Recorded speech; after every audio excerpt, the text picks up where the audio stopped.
Sesungguhnya Fir'aun telah berbuat sewenang-wenang di muka bumi dan menjadikan penduduknya berpecah belah. Dia bertindak semena-mena, lalim, melampaui batas, lebih mementingkan kehidupan dunia dan berpaling dari ketaatan Rob yang Maha Tinggi. Fir'aun memecah menjadi banyak sekali golongan dan kelompok dan menindas sebagian di antara mereka. Fir'aun menindas Bani Israel yang berasal dari keturunan Nabi Yakub. Saat itu, mereka adalah penduduk bumi terbaik. Mereka berada di bawah kuasa Raja Tiran yang zalim, yang memperbudak dan mempekerjakan mereka untuk pekerjaan-pekerjaan hina. Ada banyak faktor yang melatar belakangi perbuatan raja tersebut. Selain karena kebencian, ada juga faktor ramalan yang beredar pada saat itu. Bani Israel mengalami siksaan dan penyiksaan yang tak terkira. Nabi Musa diutus oleh Allah Subhanahu wa Ta'ala untuk membebaskan Bani Israel dan telah berulang kali memperingatkan Fir'aun agar membebaskan kaumnya. Namun Fir'aun tetap bersikeras dan menolak. Suatu hari Allah Subhanahu wa Ta'ala memerintahkan Nabi Musa untuk kembali kepada Fir'aun dan menunjukkan mukjizat. Di sana Nabi Musa menunjukkan beberapa mukjizat, termasuk mengubah tongkatnya menjadi ular raksasa dan di tangannya mengeluarkan cahaya. Namun Fir'aun tetap ingkar, dan dari situlah awal mula kehancuran Fir'aun dan pengikutnya. Tentang bagaimana detail kisah lengkapnya serta kelanjutan nasib Fir'aun, dari mana awal mula keangkuhan Fir'aun sampai mengakui dirinya sebagai Tuhan, serta dari mana sumber kekayaan Fir'aun yang sampai penasihatnya saja Qorun bisa membangun istana megah, akan dibahas lengkap di sini. Namun sebelum saya melanjutkan kisahnya, dimohon kepada pemirsa untuk menonton video ini sampai selesai, supaya tidak ada kesalahpahaman dalam memahami isi cerita, serta mohon bantu channel ini semakin berkembang dengan cara subscribe dan berikan like serta komen positifnya. Semoga bantuan pemirsa sekalian menjadi amal jariah dan bernilai pahala di sisinya. Bismillahirrahmanirrahim. Fir'aun menguasai seluruh negeri. Seiring dengan makmurnya negeri Mesir, kekuasaan Fir'aun semakin hari semakin bertambah. Fir'aun berkuasa tanpa ada yang berani menentang, dan dia membuat keputusan sesuka hatinya. Bahkan dengan kesombongannya, dia sampai berani mengaku sebagai Tuhan. Gelar Fir'aun Raja Mesir kuno punya pengaruh besar yang diyakini sebagai seorang yang bertanggung jawab untuk melindungi dunia pada saat itu. Fir'aun bukanlah nama seseorang, melainkan sebutan dalam Al-Quran yang merujuk pada seorang Raja Mesir yang sombong, suka menindas, dan sering melampaui batas, yang hidup ketika Nabi Musa alaihi salam bayi sampai dirinya dibinasakan oleh Allah di Laut Merah. Fir'aun merupakan sebuah gelar bagi raja-raja Mesir yang muncul di era New Kingdom. Pendapat Syekh Abdurrahman As-Sadi mengatakan bahwa Fir'aun merupakan gelar yang diberikan kepada raja-raja Mesir, sebagaimana Raja Babil disebut Namrud, Raja Habasyah disebut An-Najasyi, Raja Yaman disebut Al-Qil, atau Raja Persia yang disebut Kisra, penguasa Roma yang dijuluki Kaisar. Sebutan Fir'aun dalam Al-Quran ini menjurus pada Raja Mesir yang hidup pada tahun 1527 sampai 1407 sebelum Masehi. Fir'aun dikhususkan untuk menyebut penguasa Mesir yang membangkang dan tidak beriman kepada Allah Subhanahu wa Ta'ala, sedangkan yang beriman kepadanya dikenal dengan nama Malik, yang saat itu hidup di zaman Nabi Yusuf alaihi salam. Sebagian ahli sejarah mengatakan bahwa penguasa Mesir pada masa Nabi Yusuf disebut Al-Malik atau Raja, tidak disebut Fir'aun, karena kedua penguasa ini berbeda asal daerahnya. Penguasa Mesir pada masa Nabi Yusuf berasal dari Mesir pesisir, sehingga mudah untuk menerima perubahan. Sedangkan Fir'aun pada masa Nabi Musa berasal dari pedalaman Mesir yang mempunyai watak dan karakter keras serta kolot, dan tidak mudah menerima orang-orang di luar kalangan mereka. Dari keterangan di atas dipahami kenapa penguasa Raja Mesir pada masa Nabi Yusuf percaya kepada Nabi Yusuf dan mengikuti agama Nabi Yusuf, yaitu Islam. kemudian diikuti oleh rakyatnya. Sebagian ahli sejarah menyamakan Fir'aun dengan Mas'ab ibnu Royan. Ada pula yang menyatakan bahwa Fir'aun anaknya Walid ibnu Mas'ab ibnu Royan dari salah satu kaum Ad. Para Fir'aun Mesir kuno memperoleh kekayaan dan membangun kerajaan mereka yang megah melalui berbagai sumber. Beberapa sumber utama kekayaan dan pembangunan kerajaan Fir'aun adalah sumber daya alam. Mesir kuno diberkati dengan sumber daya alam yang melimpah, termasuk emas, tembaga, dan batu mulia yang ditambang dari wilayah gurun dan lembah. Sungai Nil juga menyediakan tanah yang subur untuk pertanian yang menjadi dasar ekonomi Mesir kuno. Air yang sangat penting ini memungkinkan kota-kota tumbuh di tengah gurun. Lonjakan air dan nutrisi itu mengubah lembah Nil menjadi tanah pertanian yang produktif. Menurut Organisasi Pangan dan Pertanian PBB, petani Mesir kuno adalah salah satu kelompok pertama yang melakukan pertanian dalam skala besar, menanam tanaman makanan seperti gandum, serta tanaman industri seperti rami untuk membuat pakaian. Sungai Nil mengalir ke utara sejauh 4.160 mil dari timur tengah Afrika ke Laut Tengah, yang memberikan Mesir kuno tanah subur dan air untuk irigasi. Untuk memaksimalkan pemanfaatan air Sungai Nil, petani Mesir kuno mengembangkan sistem irigasi cekungan. Mereka membangun jaringan tanggul berbahan tanah untuk membentuk cekungan. Kemudian mereka menggali saluran untuk mengarahkan air banjir ke dalam cekungan, di mana air akan menggenang selama sebulan hingga tanah jenuh dan siap untuk ditanami. Selain itu, Sungai Nil dapat dimanfaatkan untuk mengangkut material proyek-proyek konstruksi. Untuk mendapatkan manfaat dari Sungai Nil, orang yang tinggal di tepi sungainya harus mencari cara mengatasi banjir tahunan sungai ini. Untuk memprediksi apakah mereka akan menghadapi banjir yang bisa mengakibatkan panen buruk, orang Mesir kuno membangun nilometer atau pilar batu dengan tanda menunjukkan tingkat air. Mereka mengembangkan keterampilan dan teknologi baru dari pertanian hingga pembuatan perahu dan kapal. Sungai Nil juga merupakan rute transportasi penting karena memainkan peran sentral dalam peradaban Mesir kuno. Orang Mesir menjadi ahli dalam membangun perahu dan kapal untuk mengangkut berbagai barang, termasuk ternak, sayuran, ikan, roti, dan kayu. Mesir kuno memiliki perdagangan yang berkembang dengan wilayah Afrika Timur dan Tengah serta Mediterania Timur. Perdagangan ini tidak hanya mencakup barang-barang mewah, tetapi juga bahan pangan dan bahan baku. Fir'aun juga memiliki semua tanah di Mesir dan mengumpulkan pajak dari rakyatnya. Raja Fir'aun juga memperlakukan rakyat dengan kejam tanpa belas kasihan. Ia memeras pajak yang tinggi dan menjadikan kaum Bani Israel sebagai budak kerajaan.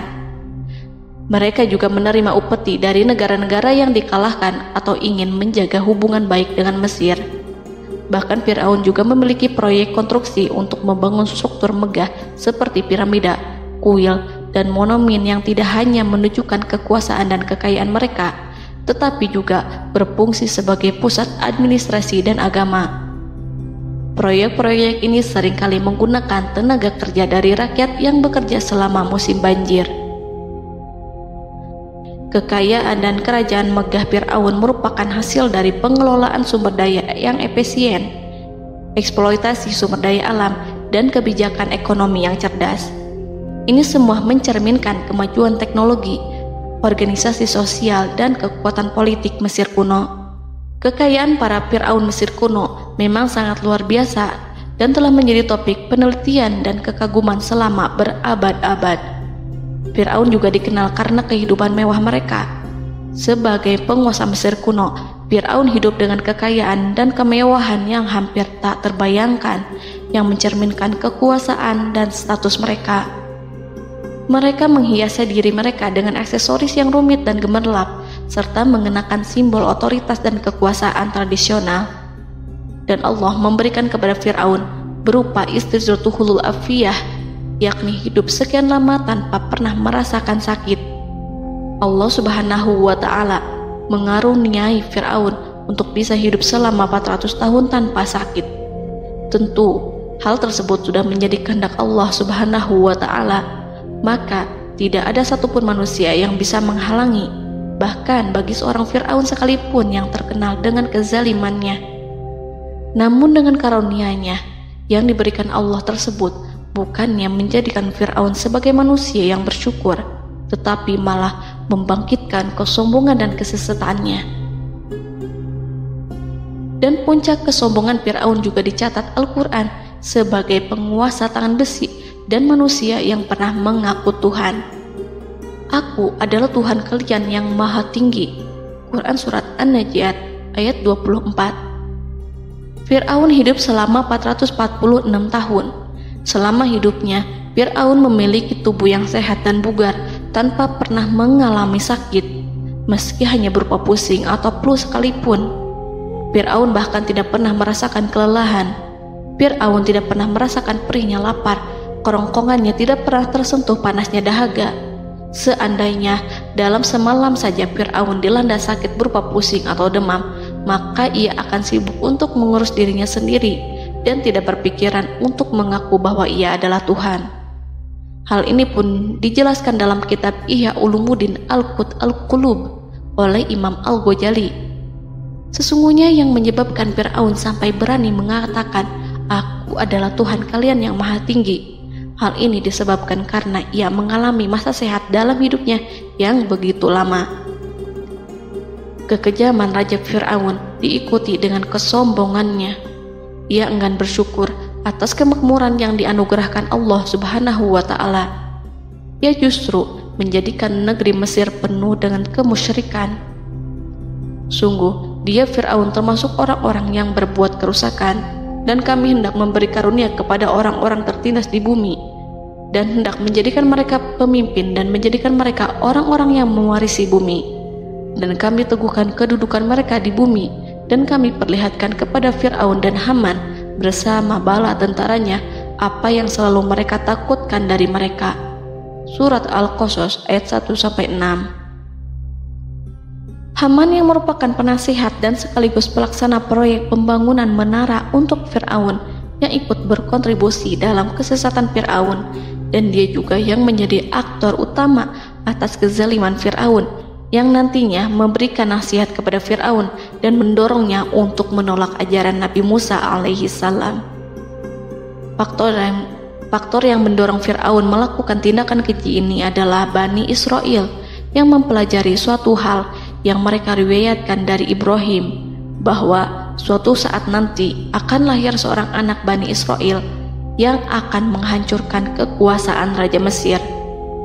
Berita gembira ini terjadi saat insiden antara Sarah, istri Nabi Ibrahim alaihissalam, dengan Raja Mesir yang saat itu berniat jahat terhadap Sarah. Namun Allah menjaganya. Berita gembira ini santer terdengar di antara Bani Israel. Kaum Kipti juga membicarakan berita ini, hingga sampailah juga ke telinga Fir'aun. Sebagian amir dan orang-orang dekat Fir'aun menyampaikan hal itu kepadanya saat tengah berbincang pada malam hari.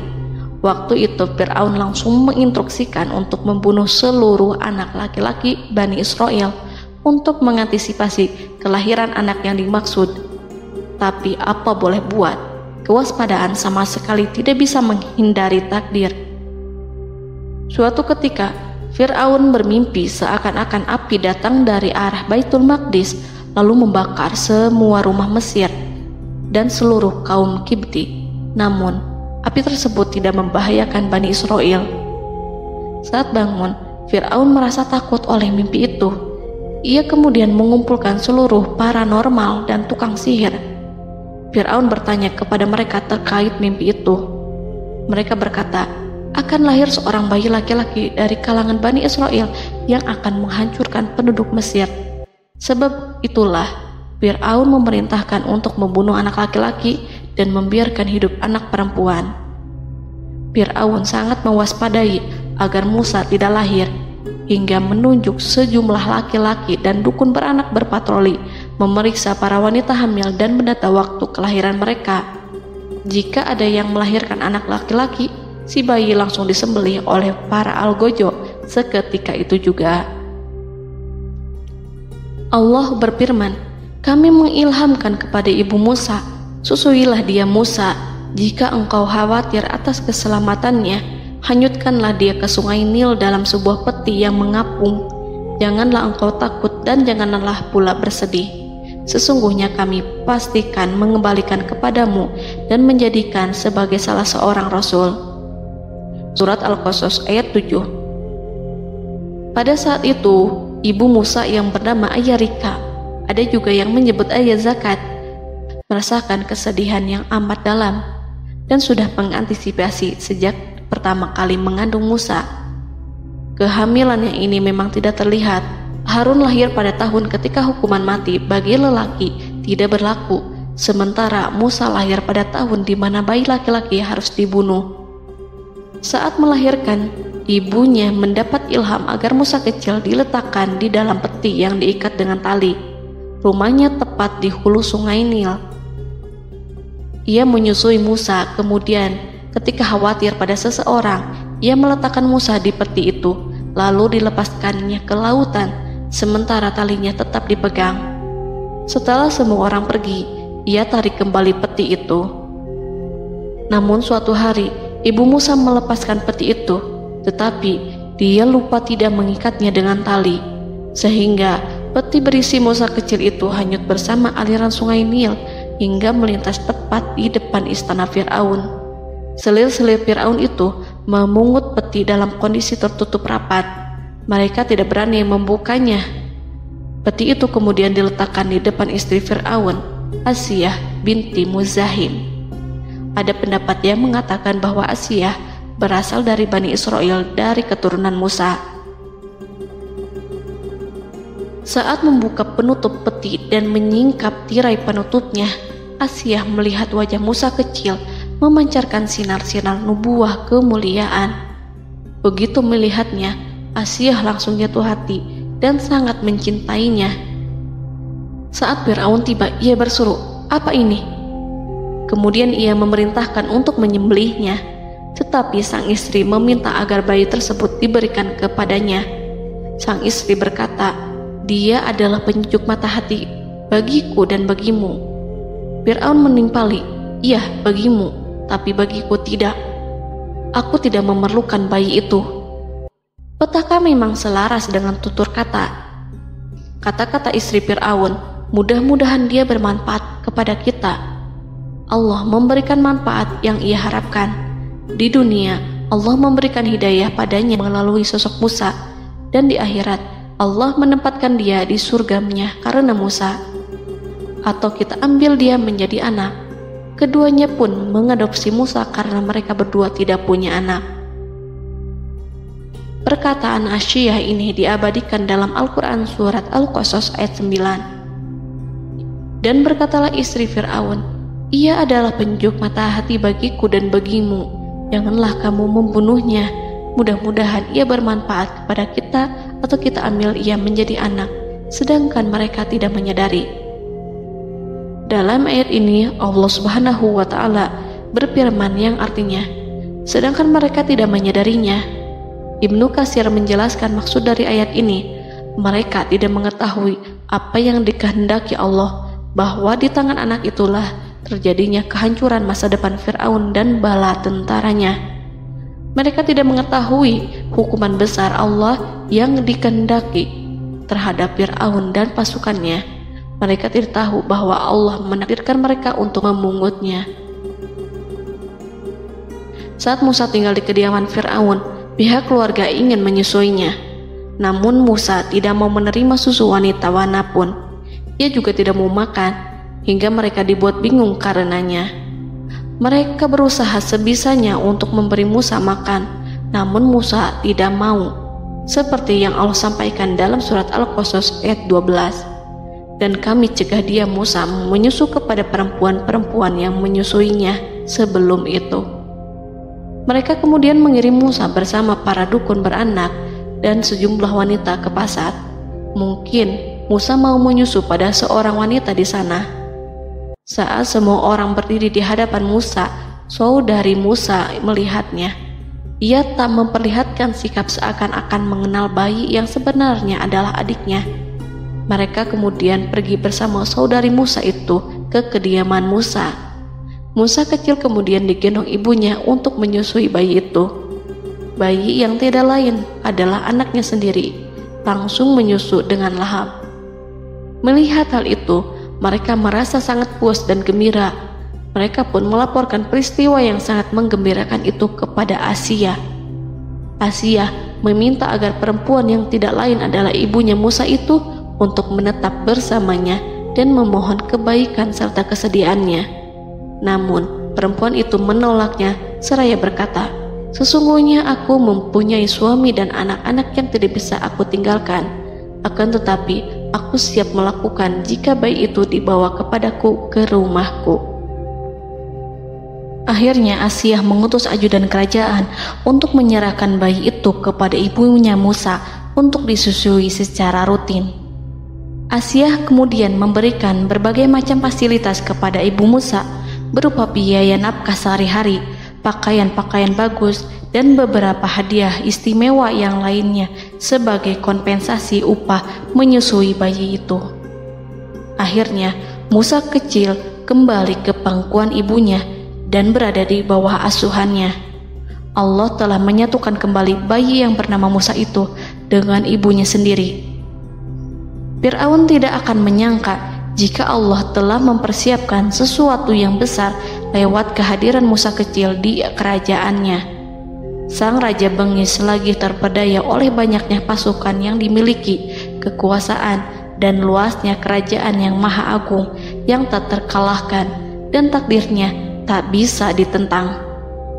Allah telah memutuskan bahwa bayi itu yang dia dan pengikutnya waspadai keberadaannya itu hingga dengan bengis membunuh banyak sekali nyawa yang tak terhitung jumlahnya. Padahal anak tersebut justru tumbuh dewasa di kediamannya, di atas kasurnya, memakan makanannya, dan meminum yang ada di rumahnya. Fir'aun sendiri justru mengadopsi dan merawat serta mengasuhnya tanpa menyadari rahasia besar di balik itu. Anak itu yang membuatnya binasa di dunia dan akhirat karena menentang kebenaran yang nyata yang ia sampaikan kepadanya. Nabi Musa tumbuh dan hidup sebagai salah seorang dari keluarga kerajaan hingga mencapai usia dewasanya, di mana ia memperoleh asuhan dan pendidikan sesuai dengan tradisi istana. Allah Subhanahu wa Ta'ala mengaruniakannya hikmah dan pengetahuan sebagai persiapan tugas kenabian dan risalah yang diwahyukan kepadanya. Musa tumbuh menjadi seorang pemuda yang mempunyai fisik dan akhlak yang kuat. Allah anugerahkan kepada Musa kesempurnaan tubuh dan kekuatan jasmani. Musa juga menyadari bahwa dia hanyalah anak angkat, tidak setetes pun darah Fir'aun mengalir padanya, dan bahwa ia keturunan Bani Israel yang ditindas dan diperlakukan sewenang-wenang oleh Fir'aun dan kaumnya. Maka dia berjanji kepada dirinya sendiri akan menjadi pembela bagi kaum-kaum yang lemah yang tertindas. Kekuatan fisik Nabi Musa memang tidak bisa diragukan. Itu terbukti pada saat Nabi Musa mampu mengangkat batu penutup sumur seorang diri, padahal batu itu hanya bisa diangkat oleh 10 orang laki-laki. Peristiwa kedua saat perkelahian antara Bani Israel dan orang Kipti atau kaumnya Fir'aun, suku asli Mesir. Saat orang Israel meminta pertolongan kepada Musa untuk mengalahkan orang Kipti, Musa menghampiri orang Kipti tersebut. Dengan tangan terkepal, Musa meninju orang Kipti dan matilah musuhnya itu. Orang Kipti hanya mati karena pukulan itu.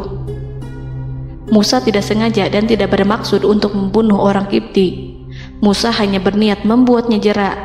Dan karena peristiwa itulah Nabi Musa pergi meninggalkan Mesir karena Musa takut terhadap Fir'aun dan tentaranya yang akan membunuhnya. Karena jika mereka tahu bahwa Musa membunuh orang Kipti demi membela salah seorang Bani Israel, akan membuat Fir'aun dan pengikutnya mencurigai bahwa Musa memang berasal dari Bani Israel, dan pada akhirnya akan memicu sebuah permasalahan besar.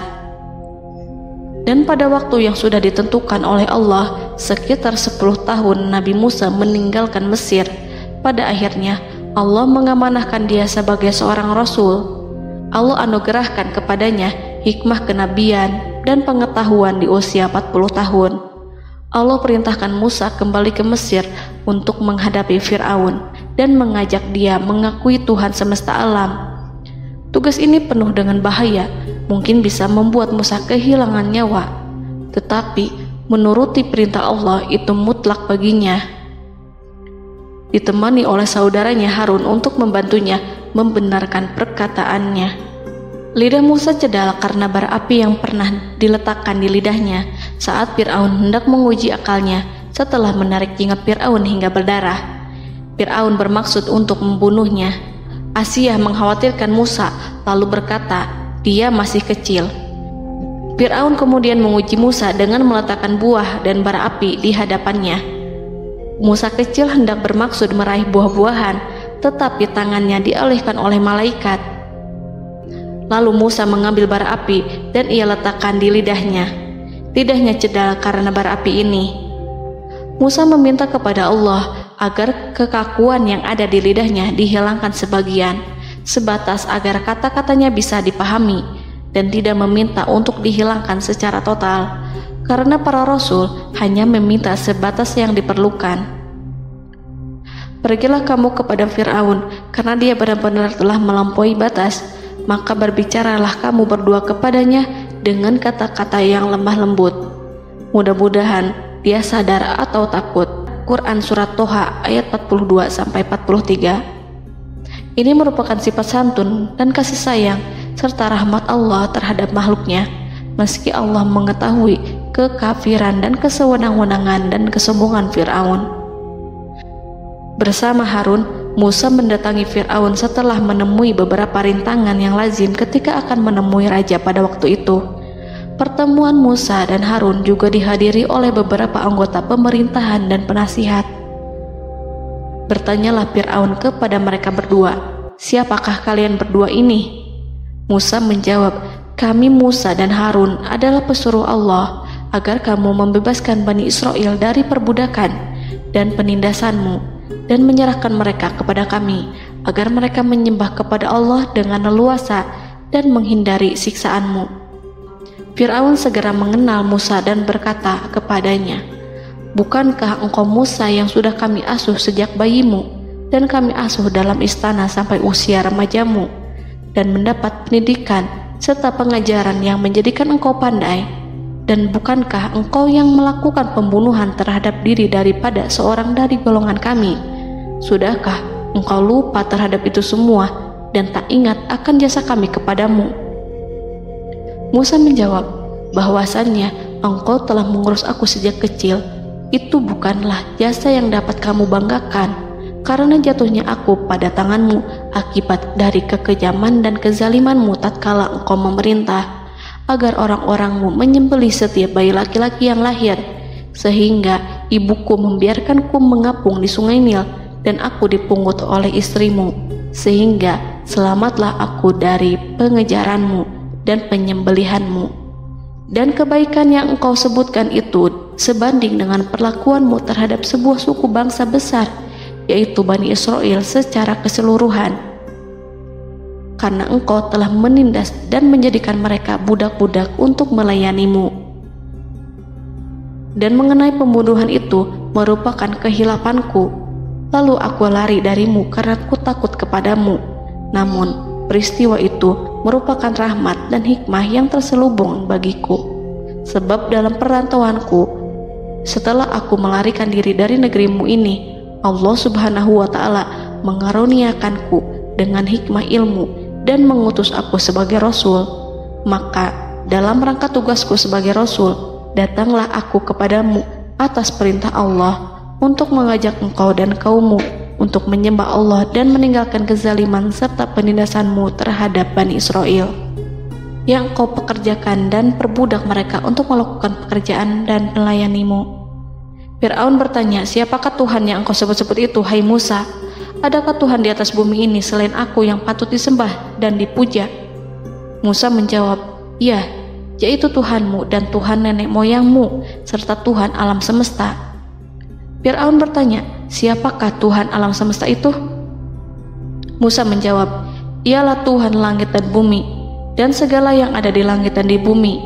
Berkatalah Fir'aun kepada para penasehatnya dan para pembesarnya, sesungguhnya Rasul yang diutus kepada kamu ini adalah seorang yang gila. Kemudian ia balik bertanya kepada Harun dan Musa, siapakah Tuhan kamu berdua? Akulah Tuhanmu yang paling tinggi. Surat An-Najiat ayat 23-24. Dan Fir'aun berkata, wahai para pembesar kaumku, aku tidak mengetahui ada Tuhan bagimu selain aku. Quran Surat Al-Qasas ayat 38. Fir'aun menentang, padahal ia tahu bahwa ia adalah hamba yang diatur, dan Allah lah yang menciptakan dan memberi bentuk rupa.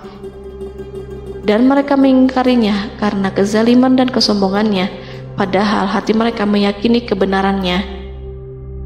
Maka perhatikanlah bagaimana kesudahan orang-orang yang berbuat kerusakan.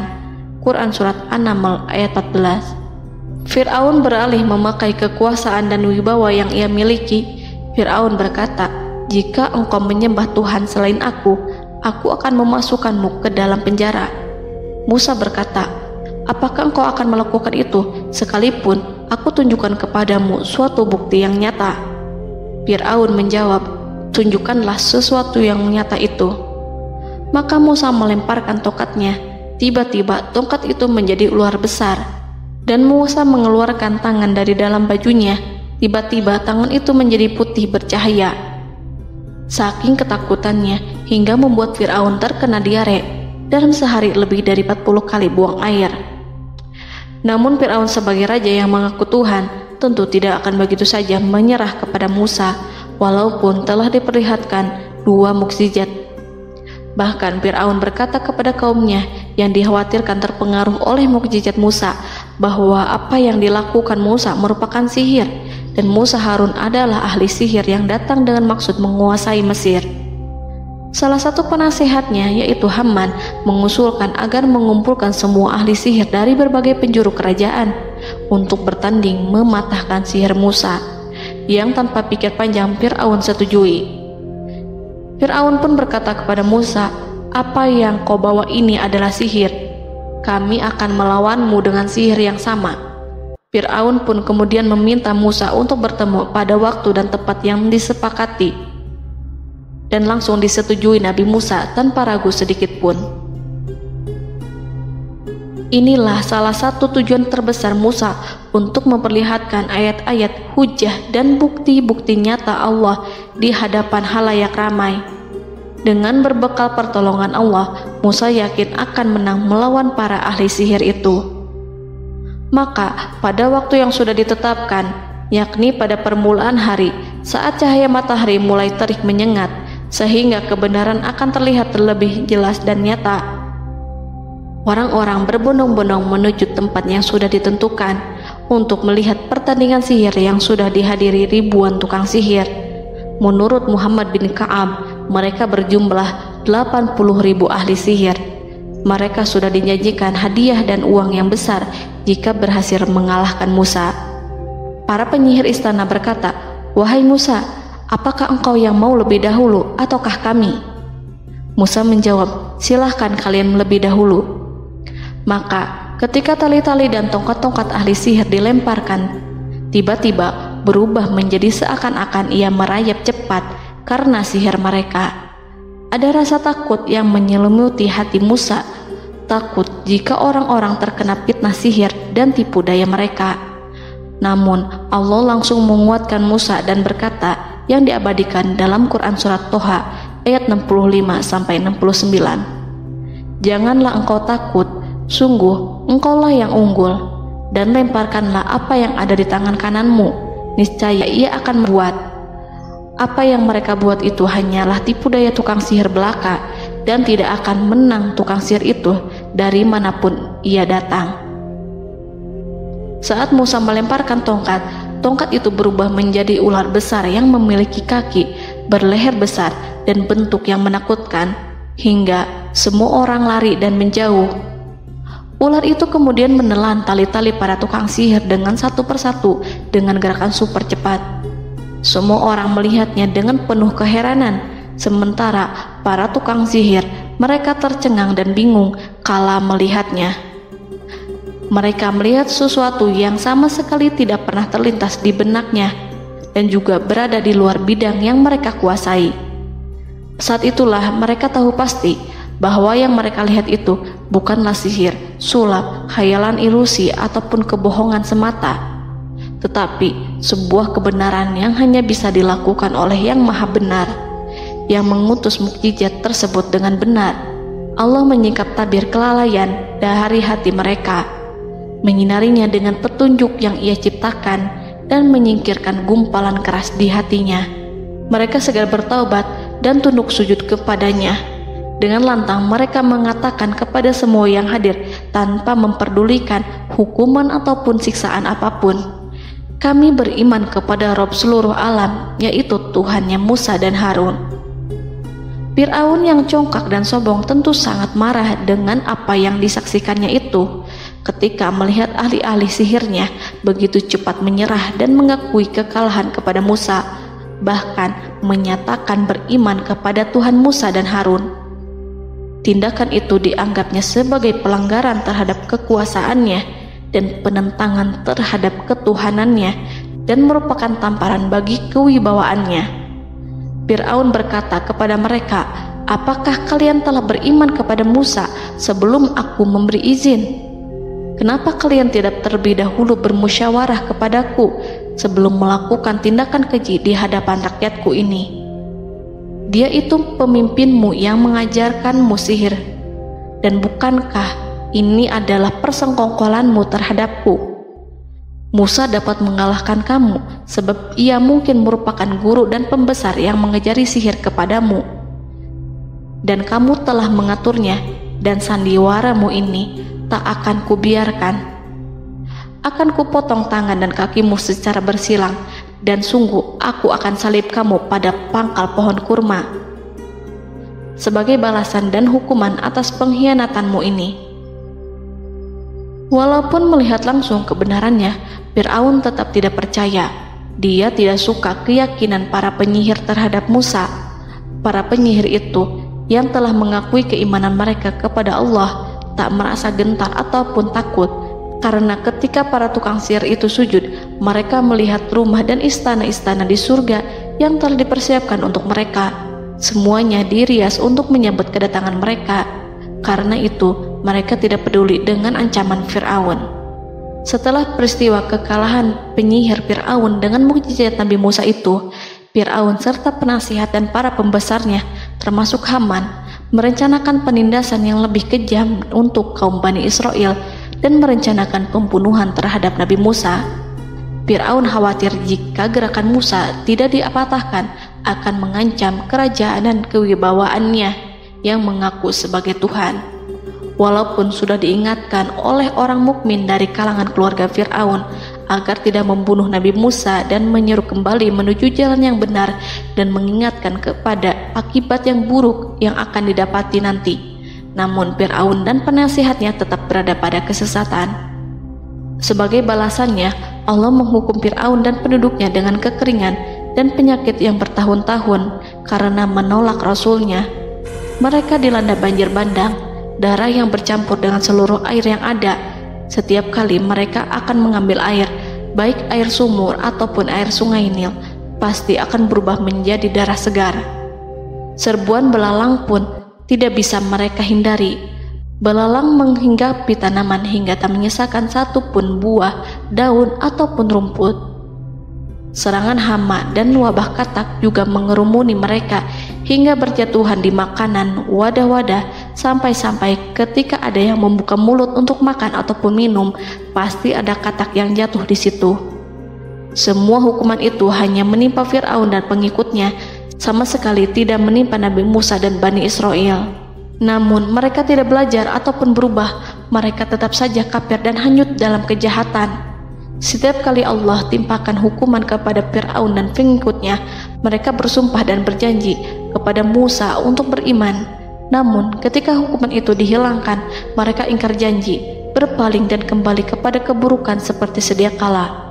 Dari semua penderitaan ini, Allah perintahkan Musa membawa pengikutnya keluar dari Mesir, memulai perjalanan berbahaya antara hidup dan mati.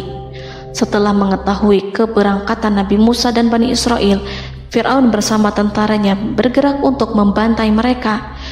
Dengan pasukan besar yang berjumlah lebih dari 1.600.000 personil, ditambah 100.000 ekor kuda berwarna hitam legam, Fir'aun berhasil mengejar rombongan Nabi Musa yang saat itu berjumlah 600.000 prajurit di pantai Laut Merah saat matahari terbit. Pasukan Fir'aun mengepung mereka dari semua arah. Di belakang mereka ada tentara Fir'aun yang kejam, sementara di hadapan mereka Laut Merah yang membentang luas.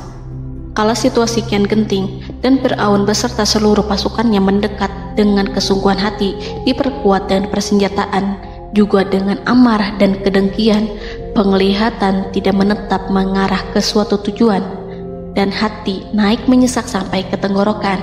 Saat itulah Yang Maha Penyantun lagi kuasa, Rob Arsy yang mulia, mewahyukan kepada Musa, "Pukullah laut itu dengan tongkatmu." Maka tatkala Musa memukulkan tongkatnya ke lautan, laut itu pun terbelah. Air lautan berdiri tegak laksana gunung yang terbelah oleh kuasa yang maha agung, yang bersumber dari zat yang mengatakan kepada sesuatu, "Jadilah," maka jadilah sesuatu itu. Allah memerintahkan angin barat untuk menyapu kerikil-kerikil hitam lautan, hingga dasar lautan berubah menjadi tanah yang kering, yang tidak melekat pada kaki-kaki kuda dan hewan. Allah memerintahkan Musa untuk melintas bersama kaumnya. Mereka segera turun melintas dengan senang. Mereka menyaksikan sebuah hal yang membuat mata tercengang dan memberikan petunjuk pada hati orang-orang yang mukmin. Setelah Musa bersama kaumnya melintas secara keseluruhan dan keluar dari lautan, saat itulah pasukan garis depan Fir'aun baru masuk. Saat itu Musa bermaksud memukulkan tongkat ke lautan agar kondisi laut kembali seperti sedia kala, agar Fir'aun dan pasukannya tidak bisa mengejar. Tapi Allah yang Maha Kuasa dan pemilik keluhuran memerintahkan agar lautan tetap dibiarkan seperti itu, seperti yang ia firmankan. Saat Musa membiarkan lautan dalam kondisi terbelah dan Fir'aun tiba di tepi pantai, ia melihat sesuatu yang dahsyat. Kondisi ini membuatnya tercengang, dan ia tahu betul bahwa apa yang dilihatnya adalah pekerjaan Rob Arsy yang mulia, seperti halnya mukjizat lain yang pernah ia lihat sebelumnya. Fir'aun berhenti dan tidak maju. Ia menyesal karena mengejar Bani Israel dalam situasi seperti ini, di saat penyesalan tiada lagi membawa guna. Namun Fir'aun memperlihatkan sikap tangguh dan kuat di hadapan para pasukannya dan memperlakukan mereka layaknya musuh. Jiwa kafir dan watak Fir'aun mendorong dirinya mengatakan kepada kaum yang ia perdaya hingga patuh dan mengikuti kebatilannya, "Lihatlah bagaimana lautan ini terbelah agar aku bisa mengejar budak-budakku yang melarikan diri dari kekuasaanku, menyimpang dari ketaatanku, dan meninggalkan negeriku." Fir'aun bersembunyi di barisan belakang dengan harapan ia bisa selamat, tapi mustahil ia bisa selamat. Fir'aun terlihat maju mundur.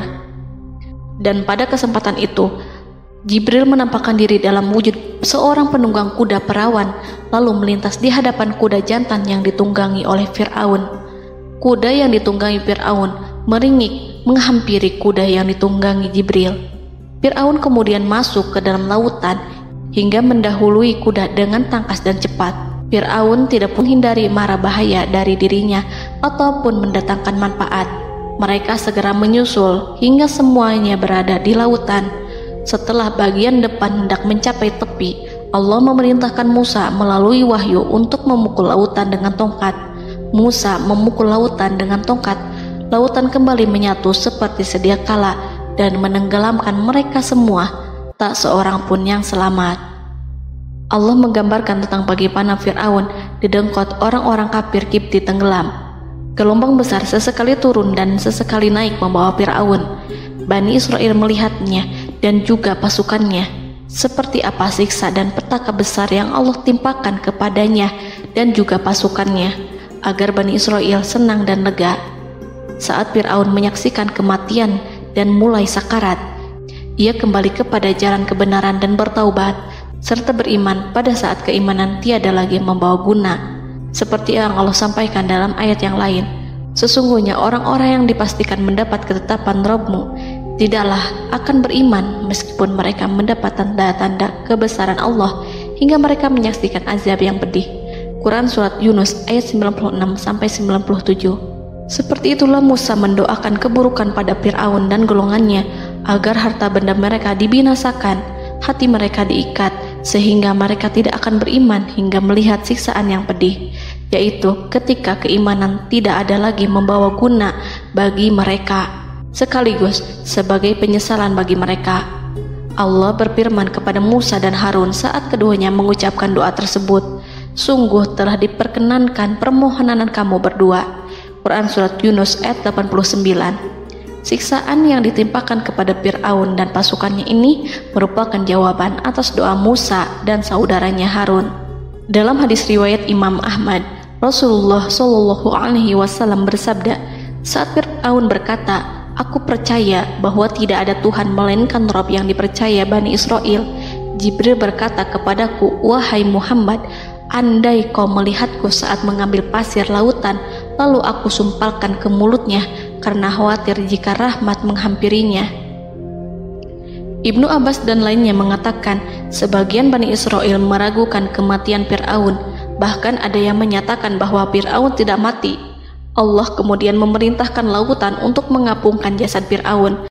Maka pada hari ini kami selamatkan jasadmu, yaitu dengan mengenakan baju perang yang dengannya kau dikenali, agar engkau dapat menjadi pelajaran bagi orang-orang yang datang setelahmu, yaitu agar kau menjadi bukti bagi Bani Israel atas kekuasaan Allah yang membinasakan Fir'aun.